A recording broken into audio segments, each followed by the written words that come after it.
Hey, welcome everybody. Don Giannetti, lighting-essentials.com, project52prosystem.com, and my own website at dongiannetti.com.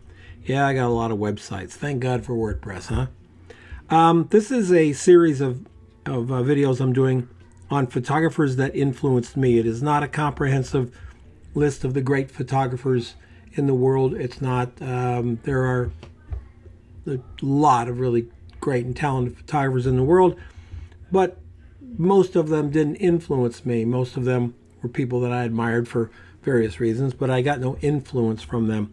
And I'm talking about the people that I remember, the people that when I saw their work, it challenged my own work, and it gave me, like a new bar to shoot for type thing. First time I saw Lee Crum's work was on Rolling Stone, and I think it was some band. It was like, Pete Seeger band or something like that. He shot a lot of musicians, and it was down in the bayou, and everything was lit with strobe. And this was before the ultra fad that was created by, you could take your speed light outside and shoot, and which resulted in about a gazillion really boring ass images. Lee didn't make boring ass images. He made really awesome images. The light was part of the image, and God, it was just fabulous. Now, back in those days, of course, I, along with lots of other photographers, thought, oh, well, we can do that, which meant I owned a Honda generator. So I had to figure out how to get that Honda generator, and those things weigh a lot. I actually had at the time, I had a shoot van. We called it the church van. It was a van that I bought that had no frills to it. It had a seat on both sides up front. It was a stick shift and an empty shell in the back. We put in all this stuff to hang strobes and C-stands and all that kind of stuff from it. And a couple of times we actually put that Honda generator in the back, and that pretty much killed us. So we ended up getting a trailer to pull the generator. Because when we were outside shooting, we had to have a generator going, gasoline generator going, to fire up the strobes. We didn't have battery strobes in those days, and no, we're not going to do it with a 283, even though those are great strobes. We took the Normans out there. It was a look. It was really, really incredible, and the way he would blend that strobe light in with the natural light, and it was, just phenomenal. Anyway, really knocked me out. Lee is just an incredibly interesting and talented photographer. His studio was in New Orleans. His vast libraries of work were in New Orleans, and Katrina wiped him out. Took down his studio, apparently flooded and destroyed the studio, plus decades of his work that was lost. And he relocated to Nashville, and as he started to rebuild his photography, he started going in a little bit different area, a little bit more artsy, trying a little bit more things to see how he could push himself even further. So he was already a very highly successful portrait photographer in New Orleans, working for national and international clients, a lot of celebrities, etc., a lot of music industry. The website for Lee is down below. Go check it out. It's really awesome. You'll see some really beautiful stuff. But let's take a look at a couple images that I really, really like.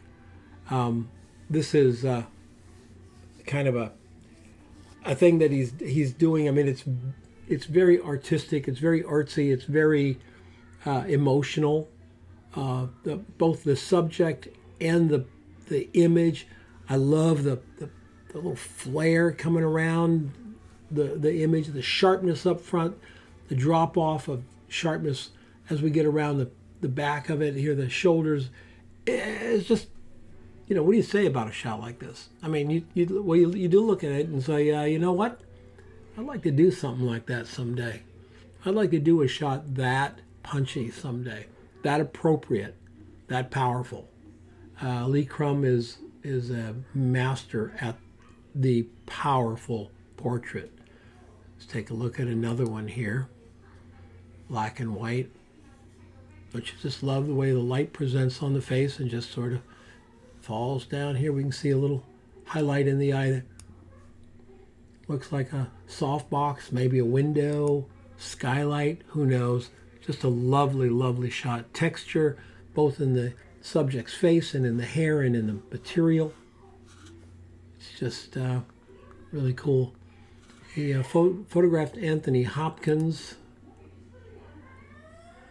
And this is one of those shots. You can see the lighting behind Sir Anthony Hopkins is not strobe lit. This is natural. We don't see a big highlights back up here, but Hopkins is lit from a pretty good softbox. And looking at the age of Hopkins right there, we know that's certainly well before the fad of taking strobes outside came about.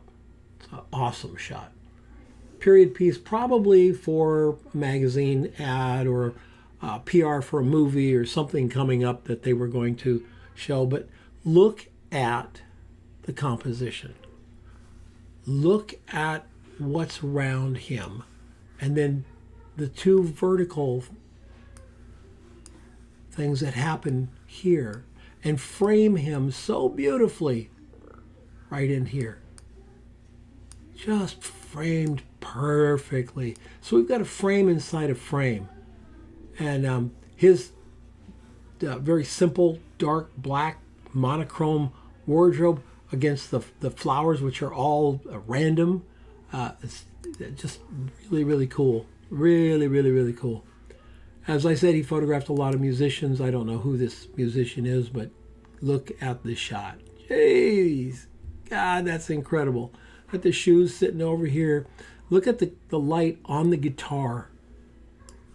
You know, he's a consummate photographer. He realized he got to show off that guitar.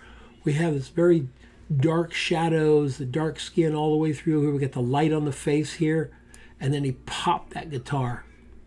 Wow. Look at the pose. You know, knocks me out. Another thing that he did that I was really intrigued by, and I've really tried to incorporate it in a lot of my work, is shooting through something, like shooting through the steering wheel here, shooting up through the steering wheel at the subject back there. We've got the idea of the water and everything, but look how we framed the subject with the steering wheel. What a cool idea. The foreground creates a frame for the subject, and of course we've got the background and the action of the water and all that kind of stuff. But look at that shot. Is that not really cool? Really, really cool. You know, whenever you can find something or something that someone has done that just makes you think, oh, damn, I wanted to do something like that, you know, and you go out and you try it and you realize how hard it is, how difficult it is to make it appropriate or to find the right things, you know. I still try to find, you know, fences to shoot through, et cetera, et cetera. Lee Crum is part of that. A couple of other photographers, the great Peter Lindbergh led me to doing that, and I still do it. We have the little girl at the circus, the back of the circus. Lee started as a newspaper photographer, and as a matter of fact, he started as a newspaper photographer the same time he started as a photographer. He literally bought a camera and went and got a job as a newspaper photographer, almost in that order, almost that fast, and was really a gifted photographer because he really learned on the job, so to speak. Don't you love the hands coming out from behind here? Doing something to the hair there. Isn't that great? Oh, and she's off the ground like a marionette. He shot some elephants. You're going to see another elephant shot towards the end. Shot some elephants for the circus and just made gorgeous portraits of these unbelievable animals. Gorgeous, gorgeous portraits. But if you want to, you know, and black and white is just huge for him. He's a wonderful black and white photographer. Really pulls you in. But he's good with color too. Look at this. Look at this. The house. It gives us all this context around here for the blues harmonica player sitting down here. It gives us a reason for a lot of things. I wonder how many of us would have photoshopped out the little thing back there. I'm glad as hell that he left it in, because it tells part of the story. It tells part of the story where we are. Don't you love the yellow wall, the green misshapen door fixture, and then the gentleman up front? Notice how the light he's in the feather of the light here. He's not totally in the light. We've got a little more light here than we do down here. He's playing with the light, and yet the light is very flat on the wall behind him. It creates a real sense of dimension, you know. And look at the great, I guess, pose, gesture is what I call. When I think of gesture in photography, I think of Lee Crum. It's so much gesture in his work, you know. I told you we were going to have another elephant shot. This is one of his more famous elephant shots. He did a lot of nude work, as well as commercial and advertising and fine art. He's doing a lot of fine art photography now. And what I mean by that, he's doing a lot of, you know, very personal work. He's been shooting for 40 plus years. So he's doing a lot of personal work. He's working in alternative process, gum bichromate and tintype, etc., and doing some amazing things. I love this shot of the guy here. Look at how crisp the lighting is on him. Look at his pose. Look how he's put right in between those two windows. That head's right up against that area. And because of that, because those shoulders are so striking against the background, which is both out of focus and a much lighter tonal value, we just see the shape of the shoulders so perfectly. In fact, the entire subject stands out from the background very well. Crisp edges and a very sharp light coming right in here. It's just lovely. It's just really incredible. Really incredible. You can see that the light's slightly behind the gentleman over here. So and we've got some light on the hands, which tells me there's some definite lighting going on. We've got some fill cards, etc., happening here. And, you know, just a great professional doing a fantastic professional portrait. Just killer. We're going to leave on this one because this has been one of my favorites for just a long, long time. Out in front of the cactus. It's an exceptional shot, an exceptional portrait, something truly unique. I always say to my students, show me something I haven't seen before. Show me something that will inspire me. Show me something I've seen 1,000 times in a new way, and you will win my accolades. You'll win my interest. I will stop and look at this picture. Putting the cactus behind these two older, and they look somewhat frail. She's got a cane, you know, this, and the power and the longevity of the cactus behind them. There's so much metaphor going on in this picture. I can't even begin to start. They're called the skull makers. They make different edifices, skulls, and things for artistic and religious reasons. And what a fantastic shot! What a fantastic shot! And as you can see, definitely using some lighting techniques here, not just standing out in the sun or in the shade. Definitely lit. Let's go back through the images, shall we? Incredible shot. The Elephant series is fantastic. Please go to his website. There's a number of links in the description below where you can go and see more of his work, learn more about the great Lee Crum. A circus shot.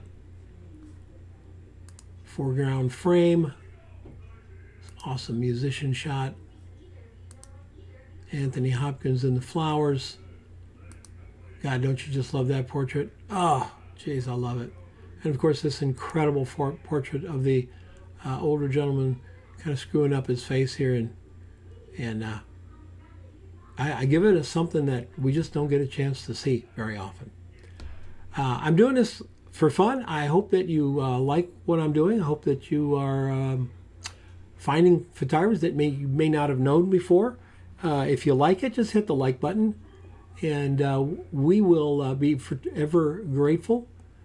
Next week, we've got another cool photographer. We're going to do 52 of these, we're going to do them for 52 weeks in a row.